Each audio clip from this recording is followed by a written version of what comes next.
Alright guys, we're back with some more of the letter, and in this part, we're hit with some more cool stuff, I guess you could say. Without going into further detail guys, I'll let you see for yourselves. So with that said, I hope you continue to enjoy watching, and let's keep this going. Alright, and we're back. I'll just be around here downstairs if anybody needs me. That leaves Mrs. Wright and I. He's quite fond of them, you know. I can imagine. He looked terribly upset when we told him he can't have his garage. I meant the daffodils. We always have a vase full of them in every house we own. Somewhere, I'd like to think. They may be about his mother. He never talks about her. I don't even know her name. He likes to flatter, claim that they remind him of me, but he's always loved the flowers, even before we married. Much like the piano, I didn't take him for a person who liked flowers. Daffodils, least of all.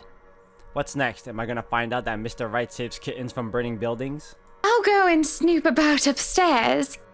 You go and do whatever it is that you have to do.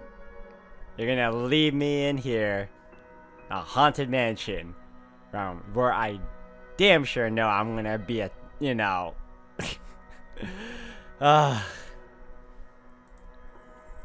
When she goes without even asking if I need her here, I'm left standing to stare at the walls. Really? I don't need to do a thorough inspection of the building itself. It isn't really a part of an interior designer's job. But the architect in me is committed to doing this task with every project. If I'm gonna make a living space that have both form and function, I might as well make sure that the entirety of it is safe for my clients. Since I'm already here, I roam around the dining hall to check things off my punch list, if you will. But when it's time to move on, I hesitate. Mr. Wright said he would be somewhere around here on the ground floor, and I really didn't want to be alone with Whiskey.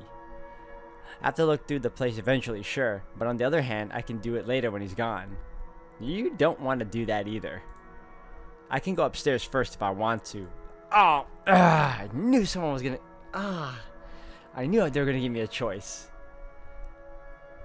Alright,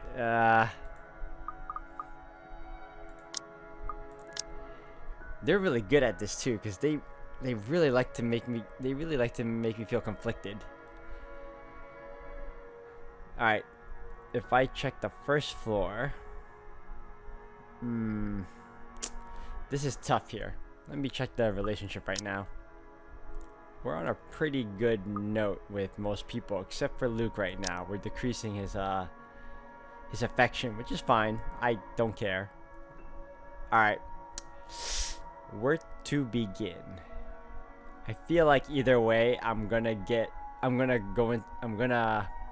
end up in an encounter, whether with Mr. Whiskey or with Creepy Lady.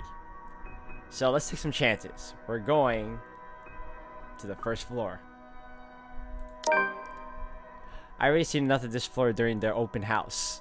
Of course, I know that it's just a convenient excuse. I just don't want to be in the same room as Whiskey anytime soon. We're taking a big risk here, guys. So I might as well just go upstairs first. The banisters in the grand staircase landing are solid and at a proper height. Any lower and they would be trouble. There's a small catch on the carpet though, but as long as nobody tries to run down the stairs until it gets fixed, things should be alright. And the stained glass? Art. Restored no doubt in the image of the last lady and Lord of Ermengarde. Or it was supposed to be until Lady Charlotte's fiancé was brutally murdered. By a witch. A witch of all things, from what I've read. You'd think the historians of this place would be a lot more scrutinizing, filtering out stuff like that. I'm amazed they bothered with it instead of replacing it with some generic cookie-cutter design. This entire piece alone would have cost roughly 500, even £1,000,000. Lady Charlotte, Ermengarde, and her beloved. Looking at the mosaic, it's not too far-fetched of a stretch of the imagination to believe that the depicted images could be a Mr. and Mrs. Wright. That's what I was saying from the very beginning. It can be easily assumed as such if one doesn't know the history of the mansion, which I do not. Really, a place like this should be protected by the government as a landmark. I don't know if that's a wise decision either. It could go either way. Walking to the east wing, I try to go into the theater, but is met with an obstacle. The obstacle that is locked doors. 2 doors, and both of them are locked. I'd be frustrated, would be, if I already hadn't snuck off with the rights. We're having a little business meeting with Miss Cooper before you take a peek. With what Mr. Wright wanted, we'd have to install a powerful projector, the type they use in cinemas, and a projection screen. The seats would have to be reupholstered if they're to be any comfortable, and the walls will have to be covered in dark material, paint wallpaper, or install wall-to-wall carpeting. Really, all of the rooms I could be jealous of, it's this one.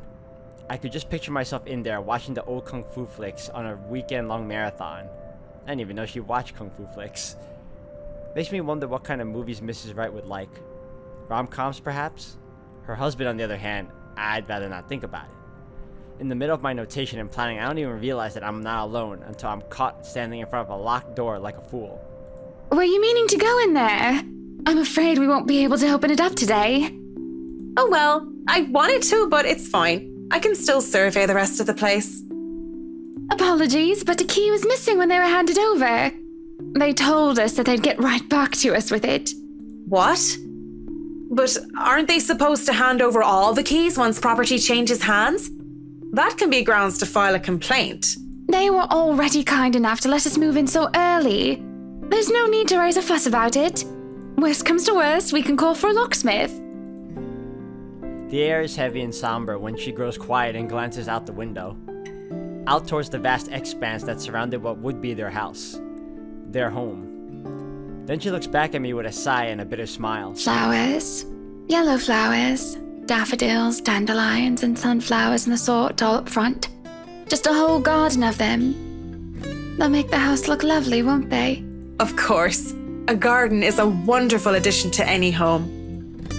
As I say this, her eyes roam over me, scrutinizing and thoughtful. I have to hold back the shiver that threatens to run down my spine at being inspected so closely. Yes, it must be nice. We're still talking about the gardens, yes? I mean not having to worry about what another person thinks of you. What do you mean by that? She lifts her hand and points her wedding ring before it falls listlessly to her side. Sometimes I wonder what would have happened if I didn't marry Luke. You'd be a lot happier, that's for sure. There'll be no fights about walk-in closets or silly helipads. I could do with this place as my heart desires until there's nothing but content. Then again, I wouldn't have bought this place if it wasn't a gift for him. I probably wouldn't even be in Luxbourne if it wasn't for him. And you probably wouldn't be haunted right now if it wasn't for him. Yep. I mean, we all know it's because of the letter, but the point still stands. Maybe I would have moved to London, Manchester, or Birmingham. I might have even left the country altogether. Sweet, what's stopping you now? Go. France, Germany, Spain, Canada, Sweden, even America. The possibilities would have been endless. I don't know what to say to that. What is there to say? I'm sorry, I must sound so petty and ungrateful. No, you're completely right. Do that. I do love him. So very much, even if he can be a bit difficult at times. Oh no, not at all. I'm just confused why you're telling me this, of all people. Just a whim, I think. Just flights of fancy, that's all. Don't you ever think about one decision you've made in your life and wonder how much would change if you chose to do things differently? I try not to dwell on the past, ma'am. The key word is try, of course. Thinking of the past brings up too many ghosts. Speaking of... memories of her. And I do wonder what would change if I just said yes when she asked for me. Maybe she'd still be with me. I return to the present. Just like I said, I try not to dwell on the past. We're gonna... yeah, I'm gonna tell you to decide your own path.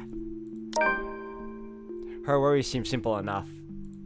I mean, it doesn't have to be as difficult as she makes it out to be, right? Oh, I decreased it because I want her to forge a new path and not stick around with, whiskey here. Why don't you decide on your own? I meant nothing against Mr. Wright, of course, though whiskey buggered me to no end. By law, she would be the owner of the house. Well, unless they signed the joint property ownership anyway, which is a rare thing as far as I know, especially among these highbrow types. Sure, they could actually love their spouse, I don't doubt that possibility. But money is money, and it makes people do the most horrible things sometimes. It's your house. You can paint the whole place pink if you want, and there's not much he can do. The somber expression she had changes to a look of contempt. Ah, I see where this is going. I could, but we are husband and wife. Equal partners in marriage, Marianne, though I can see that you don't understand. And there it is. This is his home as much as it is mine. I'm not going to go behind his back over a room. And how dare you suggest that? How do I even talk her down without causing further offense? It's in my attempt to shake off my own drama that I end up tripping right into theirs. Because really, I have no business meddling in the affairs of my clients unless it involved interior design or architecture. Yet here I am, opening my mouth and yapping. Well, technically it's her fault, but I do hate to see a good woman down. That's not what I meant by it. I just mean that maybe you don't have to get the approval of your husband all the time. Or well, okay, fine. I know nothing about married life, Mrs. Wright. You're right about that. But I still think you're allowed your indulgences every now and then. Of course, my form of indulgence meant buying old Slate 78 RPM country records which I don't even dare use in my gramophone. For her, it could very well be buying entire houses. That's just my take on it. A perfect relationship is as rare as hen's teeth. You got what you got. I mean, you're doing well enough without my advice. Sure, look it. That looks to placate her somewhat. She looks away and starts to favor the view outside once more with a faraway look in her eyes. Feel free to look around the rest of the house. Everything but the theater should be open. What if I don't want to take a look around the house? What if I just want to go? Just call if there's need of me. Of course, Mrs. Wright. I really shouldn't have opened my big mouth in the first place. This sort of thing only gets me in trouble. Keep it clean, keep it simple, and stick to business. That's it. Be professional. But I failed to do that just because of a pretty face. When she turns to leave, she glances back at me before disappearing into the foyer. I look out the window from where she was standing, and I move on. Alone with nothing but my thoughts and her. Oh, we're not alone. Finally, some peace and quiet. Thought the old biddy would never leave. It's utter madness, this hearing things. I reckon it's the stress, though I don't know what exactly I'm stressed about. This one is a lot different. We usually get the ghost lady appearing all around. Now we're hearing voices. So this is a new one for Makala. If meeting Mrs. Wright has really thrown me for a loop, I'd be worried. If I'm developing some sort of psychosis or disorder, well, I'd call a doctor. But hopefully it isn't that. Not right here and not right now. I mean, it could just be that personal talking cricket, the conscience, so to speak, and I'm only noticing now. Though if it is, it isn't very helpful. Pushing the dilemma of my voices in my head aside, I go back to work. But I can barely make it a few steps before everything tilts and shifts. I don't really stumble, but it feels like I'm being thrown off my feet and the rest of the world just follows. Though my feet stay firmly on the ground, and even if I stay mostly upright, I feel like I've been heaved and put off balance. I have to close my eyes in the hopes of willing the sudden sense of vertigo away, but when I open them, oh man. Oh, we just went all Silent Hill now, didn't we? Well, I don't feel any less sick because of the sight that greets me. Blood dripped from the walls and the ceiling, pooling downwards and seeping into the curtains and the carpet. A wave of nausea, stronger than the last, hits me along with the overpowering stench of blood and gore. I want to bolt. The rational part of my head is telling me to flee. And I would have gladly done as it asked if only I didn't hear her. In here, Marianne. Come on, I have something to show you. I'm not really interested. I could have ignored it, would have ignored it, if I only heard it in my head. But I swear that this time it's coming from one of the rooms. Okay. Please do not give me the choice to enter or not enter a room, because I know for damn certain I am not gonna enter a room. Much further into the study, and I feel compelled to pay attention. I can't just turn around and leave. Not when it's her. I don't even think as I follow the sound of her voice. Of course you don't. Lorraine. Okay, so this is her friend. Lovely Amanda Lorraine. Lazaire Fiona. I'm not gonna pronounce that last name wholly. Lazaire Fiona. She was my friend and the only one that I had at St. Sampson's. I was a scholar, the charity case in a school for privileged and prestigious young girls. They all looked down at me if they cared to look at me or acknowledge my presence at all. All except her. Oh, stop your crying. You know better than to listen to Maeve. Why, I gotta teach that butterface a lesson. Wait, no, lass! I don't want you getting into trouble with the sisters again! Relax. It's not like I'm going to stomp her and her lackey's arses flat like last time. Come on, let's just go back to our dorm room. I don't want to be on my Tobler while you go get yourself punished. I'm gonna have to look up what a Tobler is. You'll be fine. Gip's there with you. Lorraine was there when I needed her, through my highs and lows. Having her as a friend made being in a strange school away from my father all the more tolerable. She saw this poor helpless girl who was kept down and shunned by everyone else, and, being the kind soul that she was, she rescued me. So brave, so beautiful. She was something else. I'll eat all the chocolates stashed away in your closet if you go. That sounds like a plan. I can get more. Just don't go complaining to me if you get a tummy ache because of that. Well, you don't want to get detention on a weekend, do you? It's a Friday. We can go to town and have some karaoke. And we can have a go at druids and demons again. You're not going to miss that just because of Maeve, are you? That's an odd way to spell Maeve. Sometimes I question what I did to deserve a friend like her. In the darkest corners of my mind where traitorous thoughts lurked, I thought that she only felt sorry for me. Maybe she was just being a good Samaritan, offering a helping hand. And perhaps I had been too selfish to return the favor. You have a point. I'll just kick her arse on Monday then. That's not what I mean! I know what you mean, Em. Wait, where are you going? You just told me you wouldn't cause trouble. I still have something to do. Don't worry. It's not like I'm going to burn down her dorm room or something criminal like that. I'm just going to talk to her. I already like Lorraine. She's a good friend. Maybe I'll make it so that her room smells like a dog's air biscuit. That'll make it an excellent weekend. I'll see you in a bit, Marianne. Lots of Tobblers. Yeah, I need to look that up. Because when she told me that she loved me, I couldn't admit that I felt the same way. Not to her, and not even to myself. It was wrong. I was taught that way. Husband and wife, one man and woman. Unclean, impure. I prayed for her and I for our sins and for our salvation. I wanted to apologize for disregarding her feelings so callously. It must have been like a slap to the face for her. But life had gotten in the way. Exams, which were trivial in hindsight now, took top priority. I had to keep my grades up, to keep my scholarship for my father. I told myself I would apologize to her when those were over, that I needed to focus first and not let anything distract me. It had been easy when she avoided me like the plague. She was upset. I get that. Oh, and we're back here now. I kind of like the flashback. It was pretty, tranquil, peaceful, somewhat loving, wholesome even, and we're back to bloody rooms. I thought I had time to make things right, At but 7 in the morning, students found a 5th year dead. of course they did. Assumed to have fallen from her dormitory window. Oh, of course they... why? They told us that it was an accident. That was the official statement. But I knew better. She was dead because of me. Maeve had a hoot and I kicked the bucket, didn't she? Oh, this is definitely not good. Ding dong, the witch is dead! She had, though. She didn't say which, Lorraine. But at least Maeve had the courage to admit how she felt about me.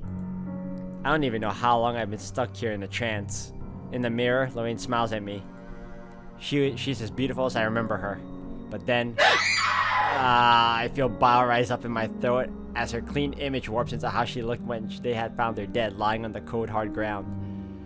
Good Saint Difna, great wonder worker in every affliction of mind, body, help me. I'm seeing things, hearing things. Am I going completely insane? Looking everywhere Looking everywhere but at her, I hope and pray that it's enough to will whatever this is to go away. It doesn't even immediately register in my head that I can just leave. You, on the other hand, can't even look me in the eye. This isn't real. You're not. You're dead! I'm dead. Because of you. And you won't even look at me. Look at me. My breathing quickens and I can feel my heart being torn apart by her words. I'm so sorry, Lorraine. Alright guys, hands on the sea. Look at me! I can't take it because she's right. It was my fault. The least I can do is look at what I've done. Lorraine, broken and bleeding, looks at me with such hate-filled eyes. An unnatural smile stretches across her face and I can only see malice in it. Oh my gosh! Then she lunges as the mirror ripples around her form, the glass parting like the water surface for her. She grips my shoulders and I can feel her nails dig deep, sharp even through the fabric of my clothes. There you are. Oh my god. Oh. Ah, come on! Why won't you love me? Apologies spilled through my lips as tears cloud my vision. But I won't give in to this madness. With every bit of strength I have left, I struggle to get away from her. Fear grips and threatens to choke me. I endure. I escape. And without turning back, I stumble back out. Yo, that quick time event, guys. Don't like it. In my panic, I don't care to look where I'm going. With one hand on the wall steadying me, I just hobble as fast as I can away from the study, away from the mirror. Freedom is bittersweet. I'm free from the madness, it seems, as running out into the hallway reveals it to be in pristine condition. But it means I've turned my back on Lorraine again. No. For good reason. For good reason. I have no plans of stopping, not until I know I'm safe. Yes, please. And if that means walking back to Luxborn, as ridiculous as the idea is, then so be it. Someone suddenly grabs a hold of me, however. Fingers digging deep into my shoulder and my heart nearly stops. My body seizes and I nearly scream. Marianne, you look awful. I mean, not awful, but did something happen? Are you alright? Mrs. Wright, Without thinking, I sought comfort, seeing that it wasn't her. It's a sudden impulsive thing to do, and had I been in a better condition, I wouldn't even dare of doing such a thing. But I didn't know what else to do. Though I know I shouldn't, her warmth, her scent, they grounded me. She is intoxicating. Marianne, what's going on? Oh, you're shaking like a leaf. Tremors run through my body as soon as my mind realized I am no longer in danger. I wanted to cry, scream about what I have seen, but like a scared child, I couldn't control myself. My mind couldn't reconcile with what I'd seen. I should just write it off as a figment of my imagination, yet I can still feel her nails cutting into my skin. Are you sick? Should I call for a doctor? I'm sorry, Mrs. Wright. Just feeling a little woozy and lightheaded is all. Maybe next time you won't make fun of Isabella. Let's get you somewhere to sit down then. Let's check out the relationship. Okay, nothing really. Come on, don't worry. I have you. A lie, but a whole lot less complicated than telling her I was attacked by a dead girl. When the feeling of fear eases off, I feel nothing but shame for my actions. I quickly back away as I clear my throat and nod my thanks. I think I've had enough looking around. If it's all right with you and Mr. Wright, I'll meet you outside. If you're sure, I'll have the car started. Do you need assistance heading downstairs? I'm all right, ma'am. Just go on ahead and I'll be right there. It seems to placate her worries, though only for a brief second. Before she heads down, I don't miss the concerned glance she shoots my way, hidden quickly under another smile. I won't begrudge her for it. That worry. The look on my face must have been strange enough sight on its own. Even I'm still reeling from whatever that was. Her voice still whispers in my ears. After all these years, she's still... No, Marianne. Shaking my head of the thoughts I drag in a breath that then follows shortly after Mrs. Wright. Whatever has happened in the past, it's long gone. Only memories now. And those are things I can no longer bring back. It's already dark as we make our way out of the mansion. With no lights, we are only illuminated by the headlamps of the Wright's car and the stars above us. The sight of them helps me compose myself much more than several minutes of being alone did. The car's engine is running, yet the two still stand out on the lawn. Mrs. Wright is busy, eyes up to the stars. And Mr. Wright, arms crossed, has his eyes down on the ground. It is the crunch of the grass under my heels that brings their attention to me. About time. What took you so long? A minute longer and I'd think the house swallowed you all up. You wouldn't be that far off. Oh, hush, dear. I'm sure she has her reasons. Marianne doesn't seem the sort to idle. Sorry, I was just checking on something important. See, business is business and they take time, love. You should know that better than anyone. So, Marianne, what do you think? Are you the woman for the job? I know we already signed papers hiring you, but I want to be 100% sure that you are committed. I say no thank you, but Marianne says... I glanced back towards the mansion, knowing what I had seen there, or rather who I thought I saw there, because there is just no way. Not to mention how I acted towards Mrs. Wright, for goodness sake. I should feel the slightest bit hesitant. I was lucky. I've seen enough films to know what happens when a promiscuous woman enters a haunted house. Oh, so you do know. This is my chance to turn it down, make excuses, say that I'm not up to the task, that I need to take care of my old sick father. If you give me the choice, I'm probably gonna take it. Just pay the fine, which is probably outrageous for a contract like this, and let it go. I should turn it down. But for some obstinate reason, I can't. In the same manner, I haven't let go of her, of the regret that has shadowed me since that day. The one time you guys don't give me the choice. Much as I hate to admit it, even to myself, seeing her again, the mischievous glint in her eyes, the loose tendrils of her hair curled around her forehead, it's something I've terribly missed. And now that it's here, almost within arm's reach, my father would tell me, sometimes you just simply have to go through with it. Consequences be damned. And, well, I really don't have any logical reason to say no. Yes you do. At least not something a client like the Wrights would want to hear from a professional designer. It's certainly an interesting project. You can be sure I'm seeing it through the end. And, well, is the end of everything. Such dedication! Oh, I do love the determination. You were always determined like that, weren't you? Hearing her voice once again sends a chill running down my back. I can't wait for this day to be over. Okay, guys, that was nuts. And I'm gonna need a little break from this because that thing freaked me out. So, on that note, I'm gonna end the video here for today. Thank you for watching. Until the next one.